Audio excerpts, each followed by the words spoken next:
Hi, everyone. Thanks for joining us today on the Three Man Blitz. I'd just like to take a moment to remind you to follow us on Twitter at 3manblitz. Visit us at www.3manblitz.com. You can listen to us on Anchor, Spotify, Google Podcast, Breaker, and don't forget to view us on YouTube. Make sure you subscribe and hit the like button. Thanks, guys. Hey, everybody, and welcome into another edition of the Three Man Blitz. And today we're going to be covering our consensus top 25 running backs, which was actually really hard to choose from. But you're also going to get to see our individual 1 through 25 picks as well. So with that, guys, let's go ahead and take a shot and get this list started. Yes, sir. Salud. Running backs. Running backs. Everybody wants them. Nobody wants to pay them. Yeah, it's true. Amen. All right, Jeremy, if you want to go ahead and throw up our little graphic there. It's time for fantasy. Here's our 3 cents. Yep, so let's flip over to the share screen. All right, so I'll go ahead and take some stuff over here. So this was our top 10. In a previous video, we'd covered them. We're going to run through them real quick. So number 1 overall consensus was Christian McCaffrey across the board. That's where we had him, number 1 overall. Don't overthink it. Number 2, Saquon Barkley. Extremely talented. Number 3, Ezekiel Elliott. 4, we've got Alvin Kamara. 5 is Dalvin Cook. And then we had a tie for 6, which was Josh Jacobs and Derrick Henry. 8 was Nick Chubb, Andrew's favorite. 9 was Eckler, his second favorite. And 10, Joe Mixon. Austin Eckler, number 1. Y'all watch out. All right, so with that was our top 10. So now we get into the meat and potatoes. These are going to be your value guys. So if you get these guys pretty early, they're going to be a great addition to your team. And let's start with Arizona and Kenyon Drake. So Kenyon Drake, he's going to be a great addition to your team if you can nab him. Don't reach for him, but he finished last season extremely well. He'll catch a ton of balls, so that always increases the fantasy value. And he's in a great system there in Arizona, and they should just continue to get better. I have high hopes for this guy. I think he will do very well. They have a nice spread offense. They got two wide receivers with Hopkins and Fitzgerald still there, and I think that will open up the space for Drake to catch some passes and also get some runs through. So I think he will do very well. Yeah, Queasy, you took the words out of my mouth right there. With these guys running that spread offense, it's really going to do wonders for his ability to get yards per carry. And I like him to score a lot of touchdowns this season. He's going to be a weapon that's definitely going to need to be utilized in the red zone along with Hopkins. So I look for him to do really well this season. That Kenyon Drake experiment that the Cardinals pulled off at the end of the season last season really worked out for him. So hopefully things continue to go well for him there. Exactly. He's probably the only person in America that has no interest in going to Miami. Probably not. They held him back all these years. I'm going to say it again. I always say it when we talk about Miami. Miami kills talent. Yes, exactly. Hopefully they change that. I don't like seeing any program down for too long. All right, so we'll move along to our next guy. So we actually have a tie for the 12th position. So the first one up would be Aaron Jones. And there in Green Bay, he'd be my favorite, seeing as he won me a championship last year against yours truly over there, Andrew. I like to bring that up as often as I can. Suck it, bro. He should continue to do pretty well. He's one of the few players that I see so much difference of opinion of where they put him. So, like, I had him 11 overall, and then let's see, Andrew, I think you've got him 23rd, and Queasy, I think you might not even have him in your top 25. So it's like he's in there somewhere. I'm not sure. But people either love him or they don't. And it's a fair criticism, I guess, because he's not been on the scene very long. But I think he'll do pretty well. So roll with Aaron Jones. Yeah, Aaron Jones, he's not a bad back at all. I've got him at 23 because you can never really predict what Green Bay's going to do with their running back, especially when you got a guy at quarterback like Aaron Rodgers. And we saw his usage spike and drop, this past season, in and out between games and whatnot. You didn't really know when you could start him, when you couldn't. But he finished the season really high. He's a strong running back, so hopefully they'll use him more this season and better. Yeah, exactly. I think the same thing. I think he was a little bit inconsistent. Came on strong at the end of the year, like you said. But I think he will get to gain some more consistency next year. Do average, well, I guess 12. It's a good spot for him. So I think he'll do pretty No well. doubt. Yeah, and I guess I was just blind when I was looking. Quiz, you had him 11, so we were both pretty high on him. It was just Andrew over there, lone wolfing. So moving along to the next guy, Queasy, would be your new favorite running back in Todd Gurley there in Atlanta. I think he'll do pretty well there. I know he has something to prove, which is always a good thing when you have anybody coming into a system. He's got a chip on his shoulder. That whole Rams deal, I know that he was doing really well, and then all of a sudden they said he was injured, and then they're like, no, he's not really injured, but they're still not playing him, and they're not using him the way they should have. But I think that Atlanta will use him correctly, and I look forward to seeing what he can do there in Atlanta. I'm definitely looking forward to it. All I have to say to him is rise up. I think he'll do well. He has a point to prove. This is gonna be a nice spread offense. Got good wide receivers out there, so we'll have some room to make some runs. I think he's a tough runner. I think he's strong. Definitely a force around the red zone. So I have high hopes for this man right now. Yeah, all I've really got to add on to that is I'm looking forward to seeing how he's being utilized out of the backfield, catching passes. And Queasy, luckily for you, he plays his best ball in red and black. So no, I'll take that. Whatever. Yeah, Jeremy, what is that? I forgot about that. So Georgia boy through and through. He'll have a strong fans, a lot of fans behind him. So it'll be a good welcome home for him. Yes, sir. All right, so at number 14, we have coming in Le'Veon Bell there at the Jets. So Le'Veon Bell used to be always number one at this list when he was there with the Steelers, and he took the year off, and everybody's pretty well aware of all of those things that happened. And he ended up going to the Jets, and just on pure volume alone, he should be a top 15 back. He has the opportunity to be even higher up on this list, so time will tell. But just in sheer volume, and he still has a lot of talent. So Le'Veon Bell, like I said, he's already proven before that he can be a number one running back, and only time will tell. But he certainly has the opportunity and talent to do it again.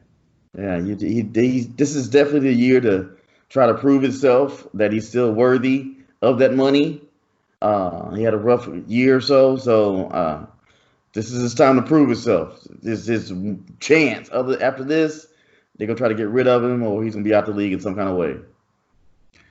Yeah, and Lev Bell is, like you guys stated, supremely talented. A supremely talented running back in a really tough situation. Now, if this offensive line can stay healthy, they can block for this man. Sam Darnold stays healthy this year, and he's not out there, in wildcat formation for 75% of the offensive snaps. Where what's coming, and you're gonna stop him because you're gonna have three hats on him. Then he should have a good season, and he's one of the few backs that we've got. After number 11, that I'm saying, hey, he has a 75% chance of cracking that top 10. I think he's got a really good shot. It's just the cards have kind of got to fall his way. Yeah. Yep. Well, we'll see. I think he chose the Jets, so I'm sure he had other opportunities. So, like you said, it'll greatly depend on that O-line, and the chances there. All right, next up we've got Leonard Fournette there in Jacksonville. So Leonard Fournette, he's been hampered by injuries in past seasons. He's actually very, very talented as well, just like all these other guys. And he runs very hard, and he's kind of an enigma in that you really don't know what you're going to get with Leonard Fournette from game to game. He's kind of frustrating to me personally.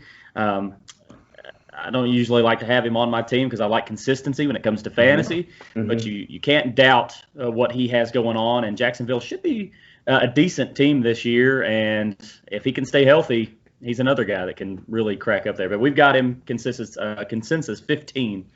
Did you say Jacksonville's going to be what this year? They're going to be a decent team this year. They're going to be all right. They're going to be all right. Queasy's face right now. They're going to be all right. You know what I mean? Fournette, just like Bell, as we say, Fournette has a lot of potential. This guy can do his job very well, but they haven't proven it in the past 2 years because of injuries or other situations. So, again, this is another thing in which this is his year to prove himself. After this year, I definitely see Fournette at another place. Yeah, and I know that they've struggled paying him his money because he's had issues with weight. He's had issues with showing up to team activities whenever he's supposed to. But when it comes to his talent, like you really can't deny him. And I think I've got him a little higher than you guys do.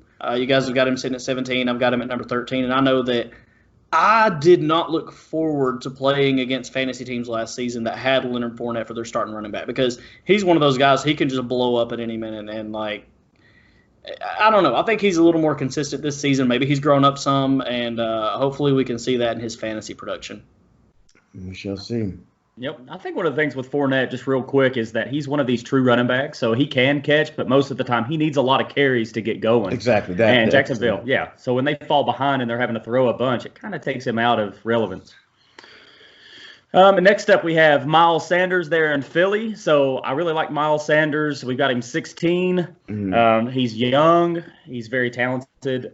He can catch out of the backfield. He's explosive.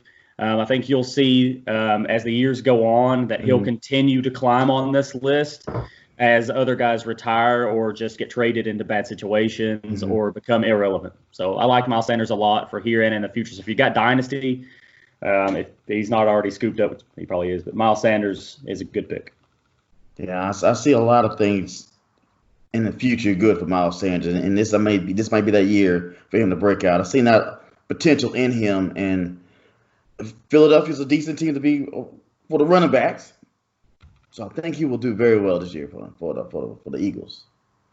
The Eagles. I think he's going to get a high pass volume because of the issues that they've had at receiver this past couple seasons. I mean, they don't have a whole lot of guys that are like superstar names. They really don't have any. And I think Miles Sanders, he's got hands, and he's proven that he can take that ball and get upfield with it whenever you get him to the outside. So I mean, I think we'll see him utilized a little better this season. Yeah, I think he could definitely be one of the new faces for the Philadelphia Eagles behind him. So yeah, he's number one. Yeah, no doubt. All right, next up we have a tie at 17. The first up would be Chris Carson out of Seattle. I had Chris Carson, a couple times, and he's a little frustrating at times. He gets hurt a little bit, and Seattle in itself of offense when it comes to fantasy is a little frustrating. But Chris Carson, when he gets the ball and he doesn't fumble, because I think that was his biggest enigma on him was that he kind of fumbles sometimes, but he's very good. So as long as that continues and he ended on a pretty high note, exactly. Hopefully that can continue into this season, and you'll see him emerge as like a true number one guy. So I like Chris Carson. If he didn't have anybody else behind him, it would be maybe a little higher, but right now we've got him consensusly tied at 17. Yeah, just like Aaron Jones, I think Chris Carson this could be their year to step ahead. They ended it last year on a very high note. Both of them did. So I think this will be that chance for him to take the lead. And Seattle's going to need that running game to stay consistent and get them through the playoffs. Yeah, my hesitation to pull the trigger on Chris Carson is that you've got Rashad Penny knocking on that door, waiting to take that spot away from him. And we've seen that Seattle shows no hesitation to pull him whenever he does start fumbling the ball, which seems to be one of his issues. But if he can straighten that up, man, he's another one of these guys who's not going to have much of a problem climbing this list on a run-heavy team. Yeah, they've been wanting Penny to take that lead for a while now, a couple of years now, and he just hasn't. So I guess both guys are kind of struggling in their ways. No doubt. Next up, tied for 17th, we have Devin Singletary at Buffalo. So this is a guy that he's a younger dude, and he'll show you flashes. And I think that is what is attractive when it comes to Singletary and wanting to put him on your fantasy team, as he shows you flashes of what he could be. Okay, I think he only scored like 2 touchdowns last year. So that leaves you longing for a lot of points. You really want a guy, if you're going to take him pretty high, you want a guy that's going to get you close to double digits at least and a ton of yards and some receptions. But he can be that guy, and I look for Buffalo as a team to be better, so that will pay dividends to Singletary. So I like him, and I like him almost more as like a third tier, a low-end second tier is why we got him at 17. So he's not a bad play. I like Singletary. I definitely think this could be a breakout year for Singletary. Their team is definitely trying to improve their offense. Definitely with free agency, they picked up a wide receiver, so they're trying to win a division right now. As the Patriots are a little lacking, so they're trying to do their thing right now, and I think they will. And then definitely Singletary will be a big part of that. See, I like Buffalo a lot. I like their stingy defense, which is going to help keep this running back in the game. I like the fact that he's got hands. I like the fact that he's got hands, so whenever the team's falling behind, they're still going to be utilizing him.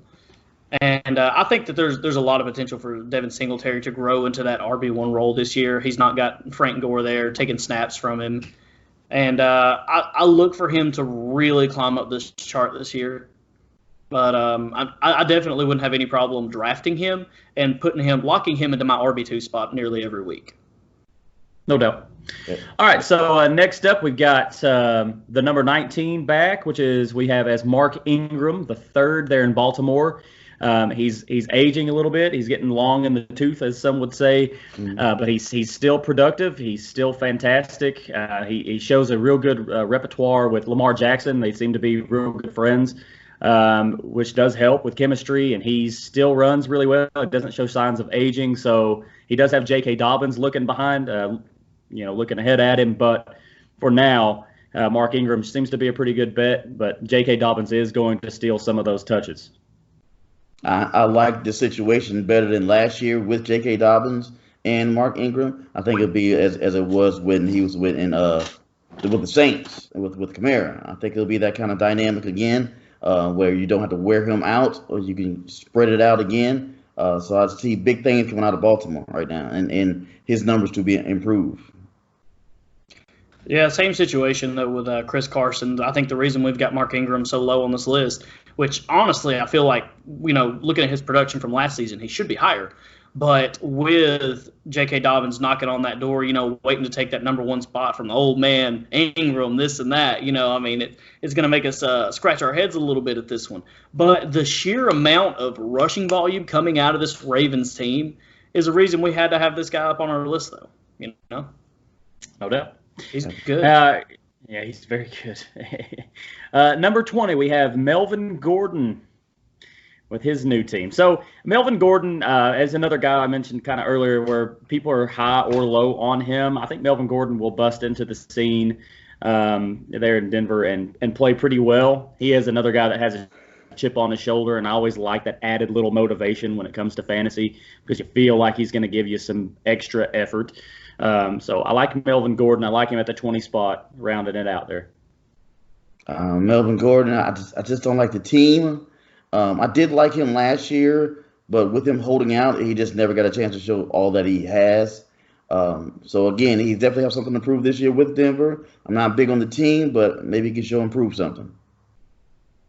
Yeah, see, I am big on the team. I mean, I like what Philip Lindsay's done there the last two seasons. And, even then he's splitting touches like 40-60 with, what's his face? That running back everybody was really high on. Royce Freeman.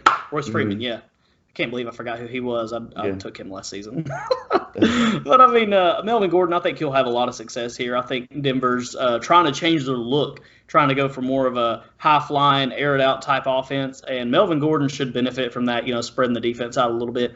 And he's just a really good back, People like to sleep on him.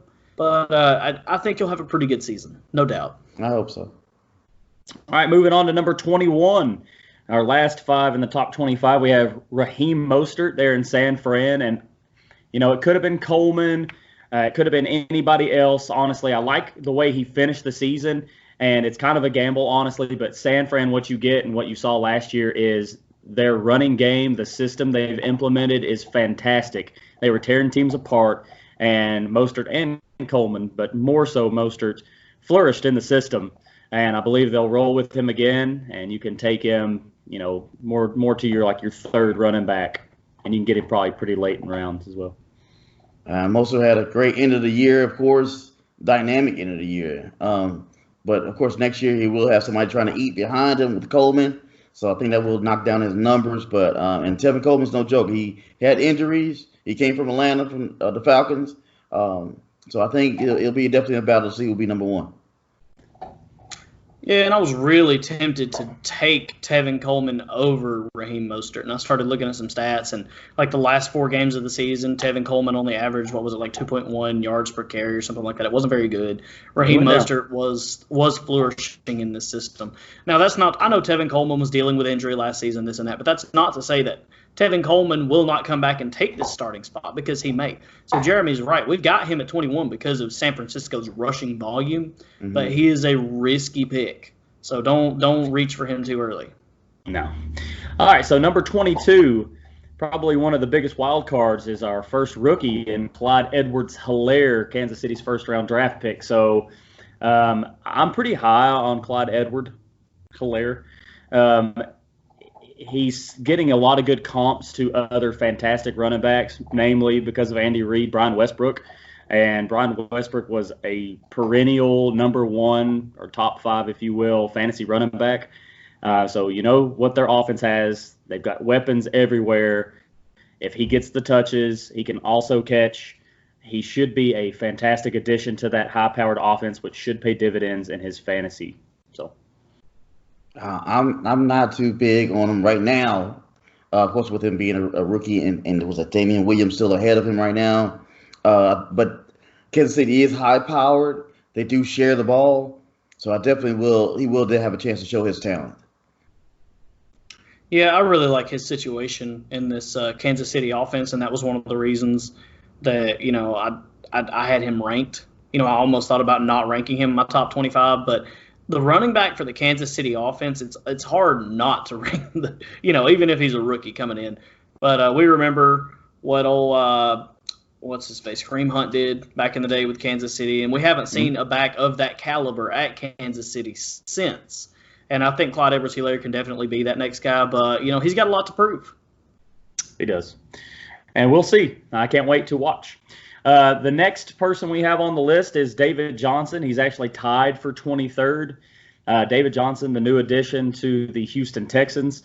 So that offense, of course, they lost Hopkins, and they brought in a couple other good receivers, probably not to the talent of Hopkins, but it seems like they're really balanced on offense. So I'm interested to see if Johnson can come back, because he had 1 to 2 really good years, and then he got injured, and he's been plagued by injury. And I drafted him last year pretty low in anticipation and hopes that with Arizona he would have a bounce-back year, and he kind of burned me a little bit.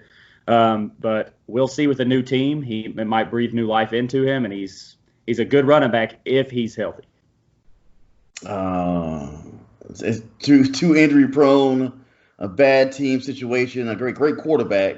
But I don't know any Houston Texan fans that's out there.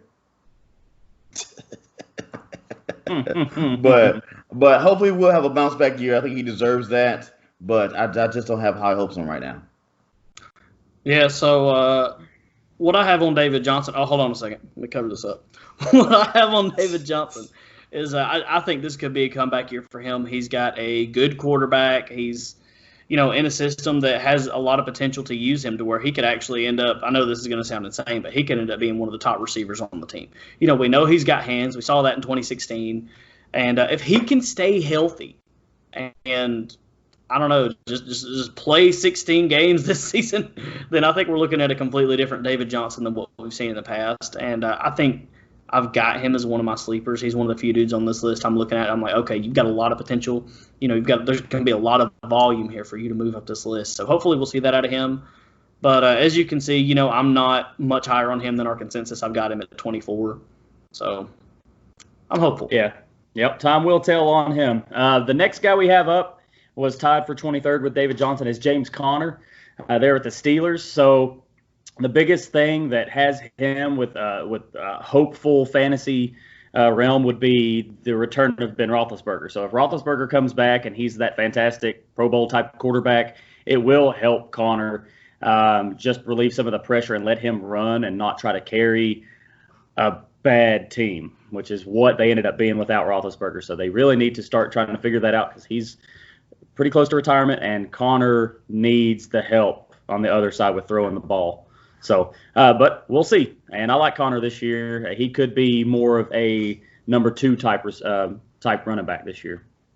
We'll see. I see some big things for the Pittsburgh Steelers, again, especially if they come back from injuries. Big Ben's going to be back. Juju got injured last year also. He'll be back. So the Steelers will have something to prove that will open up the field more for Connor. So I can see him being a surprise running back next year. Yeah, and I see that I've actually got James Conner higher than you guys do, and I think I believe in him less than you do. I think that the Steelers just have a really good offensive line, and it's hard to ignore that when you're picking running backs. But honestly, if you ask my personal opinion, James Conner isn't even the best running back on this team. I'm a Benny Snell guy all the way. Kentucky boy.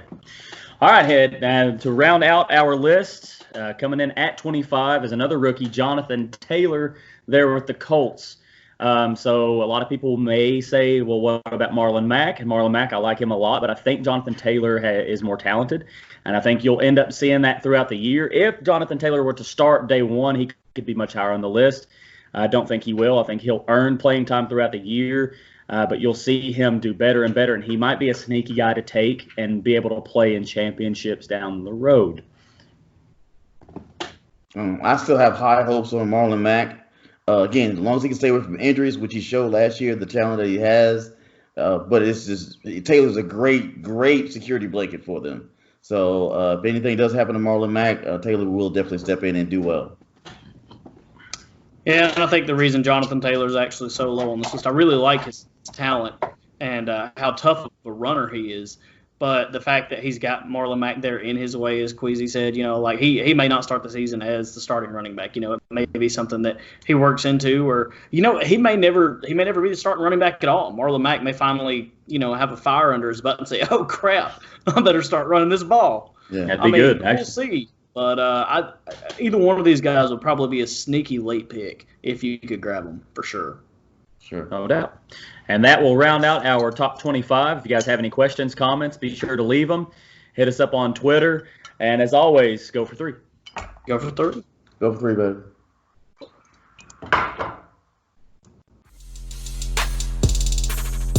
Don't forget to follow us on Twitter.